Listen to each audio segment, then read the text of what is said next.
एक बार की बात है, एक बड़े जंगल के बगल में एक छोटी लड़की अपनी माँ और पिताजी के साथ रहती थी। हर बार जब छोटी लड़की जंगल में जाती थी तो वह लाल टोपी पहनती थी। हर कोई उसे लिटिल रेड राइडिंग हुड कहता था। एक दिन उसकी माँ ने केक बनाया था। केक रेड राइडिंग हुड की दादी के लिए एक उपहार था। दादी जंगल के दूसरी ओर रहती थीं।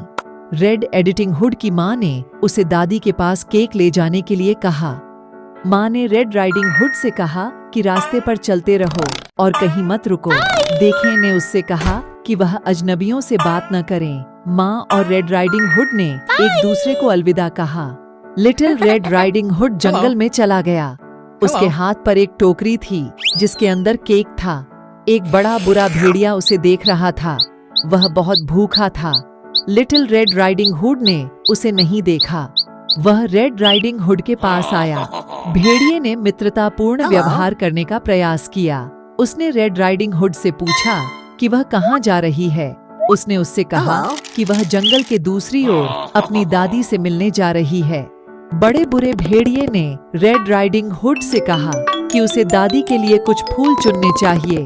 जैसे ही रेड राइडिंग हुड फूल चुन रहा था, भेड़िया भाग गया।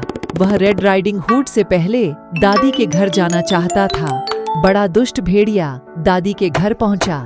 उसने दरवाजा खटखटाया। दादी ने पूछा कि यह कौन है। भेड़िए ने अपनी आवाज बदली और कहा कि यह लाल सवारी वाला हुड है। दादी ने कहा कि दरवाजा खुला है। बड़े दुष्ट भेड़िए ने खुद को अंदर छोड़ दिया। दादी ने उसे देखा और चिल्लाने लगी। इससे पहले कि वह कुछ कर पाती, बड़े दुष्ट भेड़िए ने दादी को निगल लिया। बड़ा दुष्ट भेड़िया संतुष्ट नहीं था। वह रेड राइडिंग हुड भी खाना चाहता था। बड़े बुरे भेड़िए ने खुद को दादी के कपड़े पहने। वह उसके बिस्तर पर चढ़ गया। वह रेड राइडिंग हुड के आने का इंतजार कर रहा था। रेड राइडिंग हुड दादी के घर आया। उसने दरवाजा खटखटाया और पूछा कि क्या वह अंदर आ सकती है। बड़े दुष्ट भेड़िए ने अपनी आवाज बदल दी। वह उसकी दादी की तरह लग रहा था। उसने उसे अंदर आने के लिए कहा। रेड राइडिंग हुड ने कहा कि उसकी दादी की आवाज कितनी गहरी थी। भेड़िए ने कहा कि उसके साथ स्वागत करना बेहतर होगा। रेड राइडिंग हुड अपनी दादी के करीब चला गया। उसने कहा कि उसकी कितनी बड़ी आंखें हैं। भेड़िए ने कहा कि उसके साथ देखना बेहतर होगा। रेड राइडिंग हुड ने कहा कि दादी के कितने बड़े कान थे। भेड़िए ने कहा कि वे उसकी बात सुनकर बहुत परेशान होंगे। भेड़िए ने उसे करीब आने को कहा। रेड राइडिंग हुड ने कहा कि उसके कितने बड़े दांत हैं। भेड़िए ने उससे कहा कि बेहतर होगा कि वे उसके साथ भोजन करें। भेड़िया बिस्तर से बाहर कूद गया। रेड राइडिंग हुड चिल्लाया। रेड राइडिंग हुड घर से भाग गया। बड़े बुरे भेड़िए ने उसका पीछा किया। उसने एक लकड़हारे को देखा। रेड राइडिंग हुड ने उसे बताया कि भेड़िए ने उसकी दादी को खा लिया है। बहादुर लकड़हारे ने बड़े दुष्ट भेड़िए को उठा लिया।